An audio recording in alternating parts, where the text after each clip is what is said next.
She thought life had already taken everything it could from her, her youth, her dreams, even her one true mate. But on the night she finally decided to leave the only home she'd ever known, destiny knocked on her door, wearing the face of the man she buried 20 years ago. In the blue hush before dawn, Eleanor Haywood measured time by children's laughter and the way sunlight filtered through pine needles like soft ribbons of hope. The cottage she rented near the boundary stones was small, tidy, and fragrant with chamomile and pencil shavings. 20 years of steady mornings had taught her that life, like a lesson plan, was gentlest when it was predictable.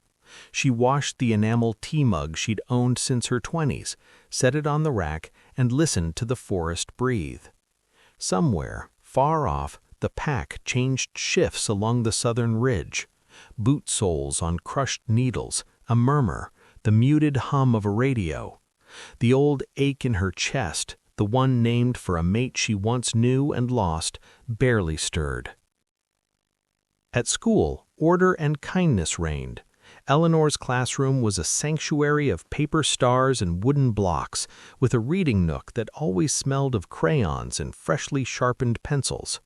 Children arrived in a flurry of scarves and small problems, a loose shoelace, a forgotten lunch, a scraped knee. Each need met, each tear dried, braided another strand through her days.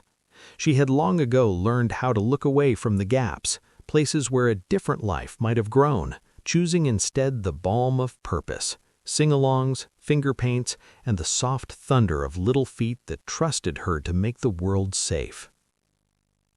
When the last child was collected, Eleanor stood alone at the window, watching dusk lower its velvet shawl over Silverpine. She pressed her palm to the glass and felt the faint thrum of the pack, distant, constant, like a heartbeat that was not her own. "I'm fine," she whispered to the empty room. "This is enough." The forest said nothing back. A new teacher was introduced on a Tuesday, when the sky wore a patient gray and the scent of rain braided through the hallways. The head, with his gentle cough and eyes that never quite met hers, called a brief staff meeting. "You've done wonders, Eleanor," he began, and she felt the wobble behind those words, the way a chair can tip if a leg is uneven. "To ease your workload, I've hired an additional teacher. Temporary. Trial period." Beside him stood a young woman with quick hands and a bouquet of smiles. "I'm Lydia," she said, chirping like a sparrow at dawn, and Eleanor managed a greeting warm enough to disguise the cold pinch inside her ribs. She wanted to be magnanimous, wanted to clasp Lydia's fingers and say, "Welcome! The children will adore you." Instead, she swallowed the strange sting of displacement, the sense of being gently folded to the side like an old quilt that had done its duty. By afternoon, the gossip had found her. It fluttered on the edges of conversation and perched on doorframes.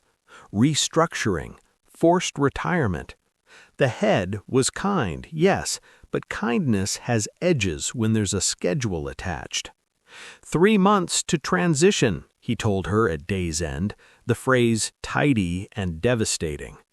Eleanor nodded as if she'd expected it all along, then returned to her classroom and stacked picture books with slow precision, the way one organizes a life for storage. She didn't cry. She had endured a bigger heartbreak before.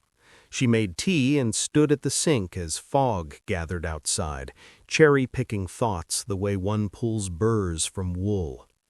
"I can volunteer," she told herself. "I can bottle herbs for the apothecary. I can learn to sleep late."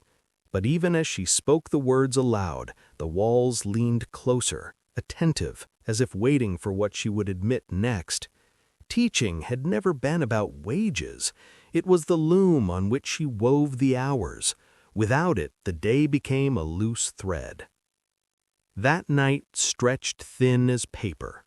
Eleanor sat on the rug among half-packed boxes and opened a cedar chest she hadn't touched in years. Inside, the ghosts were gentle, a scarf that smelled faintly of smoke and pine, a leather cord, a letter tied with a strip of plaid fabric that had once been part of a shirt. "Rowan," the ache said. "Don't," she said back, and closed the lid. She slept near dawn, wrapped in her cardigan, and dreamed of a path through dark trees, of footsteps that never quite caught up to her own. In daylight, she was efficient. She made lists, she measured time by tasks accomplished, a box for winter books, a crate for hand puppets, a bundle of paintings she could not throw away. Her kitchen table became a small war room covered in maps and circles. She traced potential town names with her fingernail, places where the air might be kind and no one would know she had once loved a ghost. She stood in the yard with a trowel, imagining neat rows of thyme, rosemary, lemon balm. She pictured labels written in her tidy hand. Still, leaving whispered to her like an insistent friend. "Let it be clean," she bargained with herself. "No drama, no dragging of old bones through the streets, a quiet goodbye." Each evening she walked the fence line, nodding to patrols, exchanging brief words with wolves on two legs, uniforms scuffed, eyes alert. No one asked about the boxes. Packs know how to keep dignity intact with silence. Her last night came with a storm. Rain threaded the gutters, wind pressed palms against the windows. Eleanor labeled the final box "Kitchen," fragile, and set the marker down. Midnight clicked its tongue. She reached for the lamp, and then came the knock. 3 even taps, not loud, not tentative, each one a bell rung inside her bones. Fear did not come. Instead, a stillness unrolled inside her like a flag in windless air. She walked to the door and paused with her hand on the latch, feeling the shape of the moment as if it had been waiting in the rafters for years. When she opened it, the storm shyly stepped back, a curtain drawing to reveal a familiar stage. He stood on the stoop, taller than memory, rain making a constellation of diamonds on his coat. His hair was darker, threaded with silver along the temples. His eyes, wolf gold ringed in human brown, held that old patient intensity, the way a forest holds a path even when no one has walked it. He said her name once, and the room behind her inhaled. "Rowan," she answered, steady as a school bell. They sat at the kitchen table like old friends who had never learned to be enemies. He did not apologize for the years. He did not offer explanations like coins, one by one, to purchase forgiveness. Instead, Rowan told the story of survival, as if survival were a form of penance and a vow. "There was a border skirmish," he said, "a trap I didn't see. I fell into the kind of silence men don't return from. 20 years in the pits of jail that killed more than I can number. You are everything that kept me alive, Eleanor. I couldn't lose hope of finding a way to escape so that I can find my way back to you." He paused. He spoke of a rogue faction that wanted the pack unseated, of a hunter who favored silver snares over honest fights, of long winters in places with no name. "I hope I am not too late.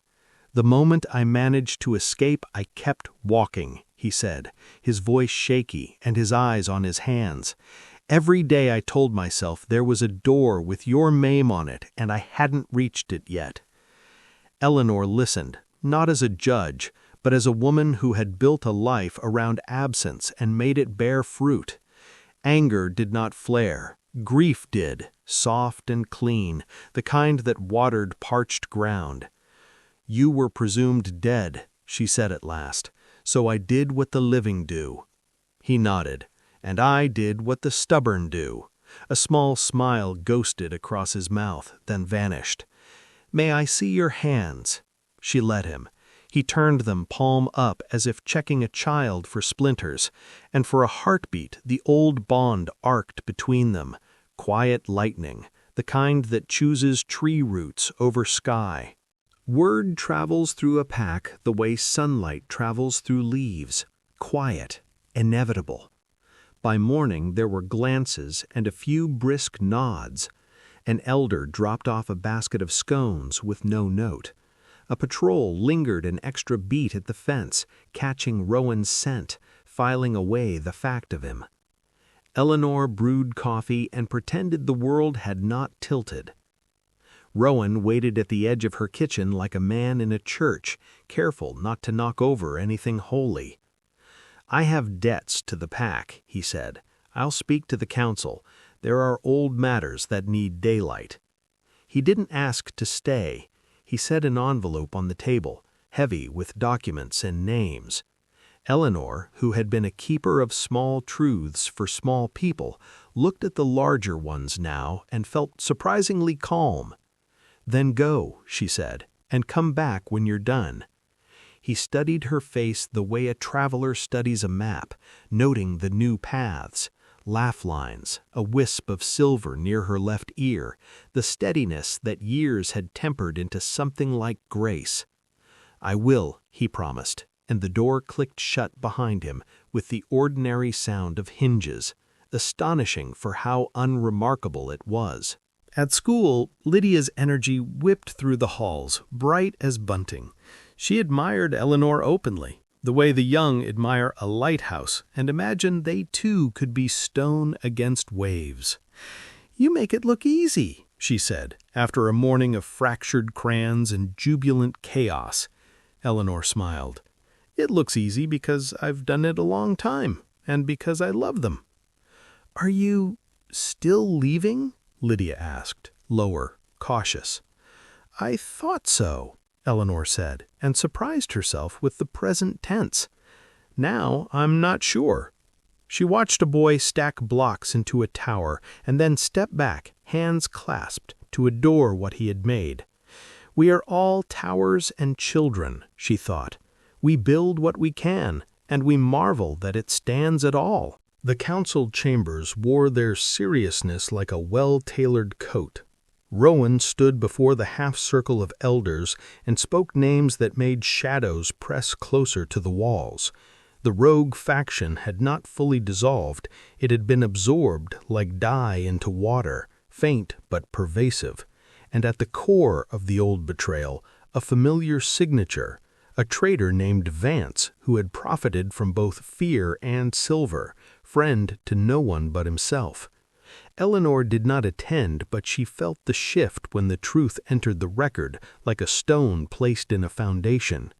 That evening, Rowan returned with a fatigue that reached bone deep. He was not defeated. He was, she could see, in the strange relief that comes after the hardest part has been spoken aloud.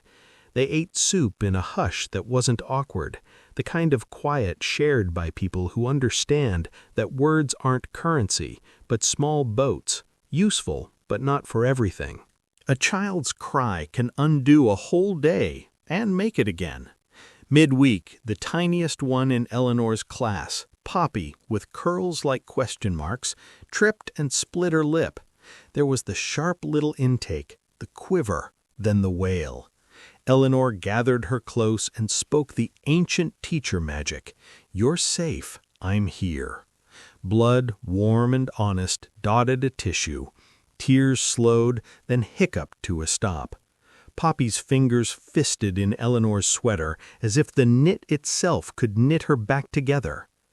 Later, when the room was quiet, Eleanor realized the truth had clicked into place with the precise satisfaction of a well-cut puzzle piece. She was not made for leaving. She was made for staying well, for being the kind of constant that children remember in their hands when they are grown and handling their own emergencies. Staying is also a choice, she thought, and a brave one. Rowan sent word. Walk. Eleanor met him by the boundary stones as the moon stitched lace through the canopy. They changed, slowly, respectfully, as if in prayer. In wolf form, Rowan was ash dark with a single silver streak over his shoulder like a birthright. Eleanor's fur, once nearly black, had softened to a deep brown with subtle threads of gray. They ran not for distance, but for remembering, how earth feels beneath paws, how scent writes stories on the air. By the river, they stood on the stones and drank in silence. He touched his muzzle to hers, no claim, no demand, only recognition. And she felt the bond hum like a low chord on a cello, resonant and measured. They sat a long while, and when they changed back, their breath made small clouds that folded into the night. "I kept a promise," Rowan said, "to return even if I had to crawl, but I will not claim you with the weight of that promise. I will ask." "Then ask," she said, and blessing rose through her like warm water. "May I court you again." The words were archaic and perfect. "Yes," she answered, slowly. Vance arrived at the market as if it were any other Thursday. Slick smile fitted as tight as a ring that pinched. But packs learn, and packs remember. Rowan and 2 patrols watched from the bakery awning while Vance teased a silver cuff from his pocket and palmed it with the elegance of a card trick. There were laws about such things. There were also customs that put laws to shame. When confronted, Vance's voice tried on outrage and found it too big for his mouth. "I'm a businessman," he said. "The world runs on trade." "The world runs on trust," Rowan replied, not loud and not angry. "You broke it for profit." The council reclaimed contraband and barred Vance from packlands pending judgment. The forest seemed to exhale, the air gained an inch of height. That night, Eleanor slept deeply for the first time in months, the kind of sleep that feels like a lake you can dive into without touching bottom. On Friday, Lydia wheeled a cart into Eleanor's classroom. On it sat a handmade sign that read, "Miss Haywood's Garden of Little Wonders." Pouted terracotta pots waited like open hands. "If you stay," Lydia said, cheeks pink with hope, "I'll share the class. You taught me more in 3 weeks than I learned in a year. Let's make this room bigger on purpose." Eleanor ran a fingertip over the paint, over the careful lettering. She felt something unfurl in her chest, a banner that had been rolled up since the first day the head said transition. "All right," she said, and the word carried a bright, ringing relief. "Let's plant everything." The children patted the soil and spoke to seeds as if they were old friends napping. Eleanor watched their small, serious faces and thought, this is the work, to help things grow toward light. Courtship at 57 is not fireworks, but matching lamps lit in adjoining rooms. Rowan learned the cadence of Eleanor's days, the hours when she wanted company, and the hours when she preferred quiet companions, like books and tea. He fixed her loose gate hinge and didn't mention it.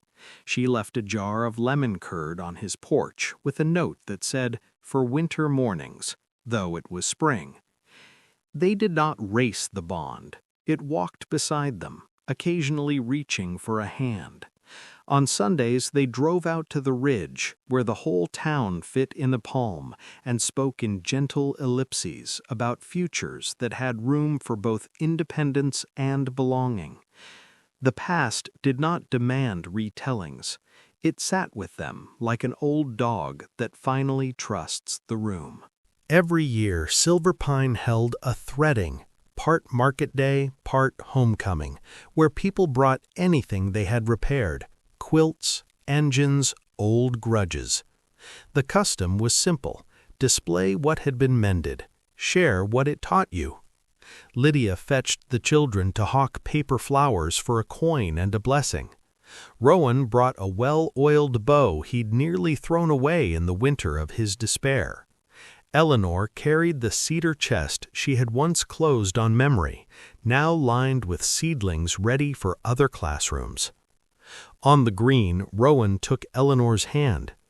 "This is my repair," he said softly, not to boast, but to bear witness. I believed I had to come back as the man I was, but I'm not him. I'm the one who learned to walk with a limp and call it rhythm. And I, Eleanor answered, believed I had to forget to survive, but I learned to remember without drowning.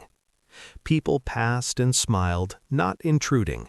The day smelled of bread and rain on dust, and the sky loosened its gray to show a hopeful scrap of blue. A letter arrived from a school 2 towns away, an offer written in tidy lines. "We have a position, Miss Haywood. Your reputation precedes you." It was the exact sort of bridge she'd once begged the universe to lower. She set it on the table next to a child's drawing of a wolf and a woman holding hands. Eleanor didn't answer for 3 days. She walked the fence line and spoke to the pines. She stacked her boxes again, then unstacked them, then made soup because sometimes soup answers questions words cannot. On the 4th evening, she carried the letter to the river. Rowan met her there, not summoned, just knowing in the way old bonds whisper. "I could go," she said. "It would be respectable, tidy, a clean page." "You could," he agreed, "and the page here would still have your handwriting in its margins." She breathed. "I think I'm meant to write on it, not just sign my name." "Then stay," he said. "Not for me, for the work that looks like love on you." She tore the letter in half, then quarters, not in anger but in ceremony, and fed it to the river like dry leaves. The water took it with a quiet, grateful gulp. Under a pearled moon, before a ring of elders and a curious crowd, they chose one another again. Not a formal mating rite, those belong to younger hearts and different stories, but a renewal for wolves who have walked through winters and built fires anyway. Lydia stood with the children at the front, each child holding a small ribbon. One by one they tied the ribbons to a braided cord, green for healing, gold for steadfastness, blue for courage, white for forgiveness. Rowan and Eleanor knotted the cord together, and when they did, the bond rose not like lightning this time, but like sunrise, inevitable, generous, slow. A hush fell the way hushes do when people recognize holiness. Somewhere a baby laughed, somewhere a skeptic wiped an unexpected tear. "Welcome home," Eleanor murmured. "I knew the door would open," Rowan answered, eyes bright. "I just didn't know what the key would be." "You," she said, touching his chest, "and me, and time." The days that followed were human, in the best way. A broken teacup glued with gold dust, a garden bed that took 3 tries to align, a lost mitten returned with a proud, "I found it, Miss Haywood." Rowan built a small shelf for Eleanor's herbs. She labeled each jar in her neat hand, and he loved that her penmanship still resembled the patient arcs of a teacher's chalk. Vance's trial ended with banishment and a ledger of reparations that would line school pantries for a year. No one cheered. Some things are not for cheering, only for the quiet relief of weight removed. The pack walked a little taller. The forest breathed a fraction deeper.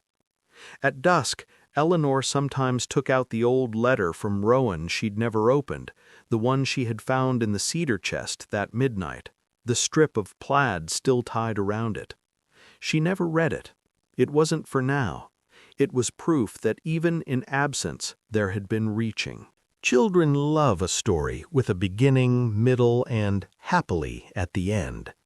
Grown people learn another rhythm, circles, echoes, returns. Eleanor taught the little ones a song about seasons that come back in different clothes. Rowan taught the older kids how to read tracks in mud and how to pause before deciding which direction to take. In the evenings, they sat on the back steps with tea and watched bats stitch the dusk. "We were not wrong back then," Rowan said once, voice soft. "We were just unfinished." "We still are," Eleanor answered, and they laughed, grateful for the kind of unfinished that feels like a promise instead of a problem. On an ordinary Thursday, the head cleared his throat in the doorway of Eleanor's classroom. "We'd like you to stay on," he said. "Not as you were, overburdened, essential because we say so, but as you are now. We'll do it properly, with Lydia at your side, with time off that isn't a favor, with respect that shows up in schedules and not just speeches."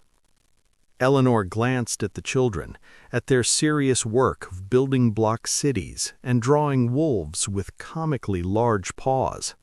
"All right," she said, "but only if we add more music. They need more songs." The head smiled. "You'll have whatever you need." She looked out the window. Rowan was sanding a bench for the playground, sawdust haloing him in soft gold. He glanced up, met her eyes, and tipped 2 fingers to his brow in a salute that, after all these years, still made her feel seen, the way sunlight sees a window and blesses it for being transparent. The door to her classroom stayed open. It would, she thought, for a long time.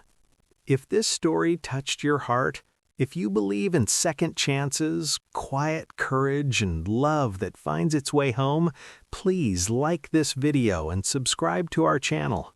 Your support helps more listeners discover healing, hopeful tales like this one, and it lets us keep bringing you stories that feel like warm light on a winter day. Don't forget to tap the bell so you never miss a new chapter. We are all, in some way, Eleanor, building meaningful routines, mending what we can, and wondering if it is too late for the door to open again. It isn't. Healing rarely arrives with trumpets.